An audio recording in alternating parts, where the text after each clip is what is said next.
Tugas refleksi diri modul 1.1 tentang pemikiran Ki Hajar Dewantara CGP Angkatan 11. Nama saya Jojon Kennedy Salim, SPD Mat, NIP 19840425 2019-031003. 1. Intisari pemikiran Ki Hajar Dewantara tentang pendidikan.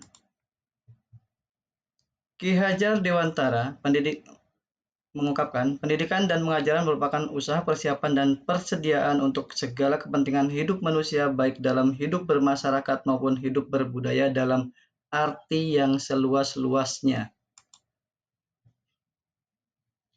Menurut Ki Hajar Dewantara, pendidikan adalah tempat bersemainya benih-benih kebudayaan dalam masyarakat. Ki Hajar Dewantara memiliki keyakinan bahwa untuk menciptakan manusia Indonesia yang beradab, maka pendidikan menjadi salah satu kunci utama untuk mencampaikan.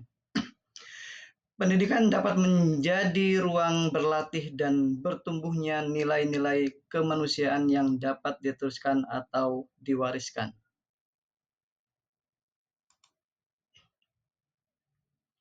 Tujuan pendidikan menuntut segala kodrat yang ada pada anak-anak agar mereka dapat mencapai keselamatan dan kebahagiaan yang setinggi-tingginya, baik sebagai manusia maupun sebagai anggota masyarakat. Pendidik itu hanya dapat menuntun tumbuh dan hidupnya kekuatan kodrat yang ada pada anak-anak, agar dapat memperbaiki lakunya, bukan dasarnya, hidup dan tumbuhnya kekuatan kodrat anak.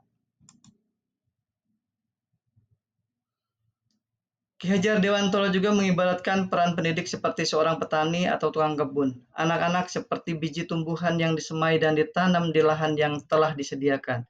Dalam proses menuntun anak diberikan kebebasan, namun pendidik sebagai pamong dalam memberikan tuntutan dan arahan agar anak tidak kehilangan arah dan membahayakan dirinya. Seorang pamong dapat memberikan tuntutan agar anak dapat menemukan kemerdekaannya dalam belajar. Kedua, pembelajaran yang mencerminkan pemikiran Ki Hajar Dewantara. Pembelajaran dari filosofi Ki Hajar Dewantara ada 4. Yang pertama, memerdekakan dan berpusat pada murid. Yang kedua, mengikuti perkembangan zaman. Yang ketiga, tidak bertentangan pada nilai-nilai kemanusiaan. Dan yang keempat adalah pembangunan budi pekerti dan berfokus pada proses bukan hasil. Yang ketiga, filosofi Ki Hajar Dewantara dapat terwujud jika yang pertama, guru bersifat among, sesuai dengan semboyan atau trilogi Ki Hajar Dewantara. Yang kedua, pembelajaran sesuai dengan kodrat alam dan kodrat zaman.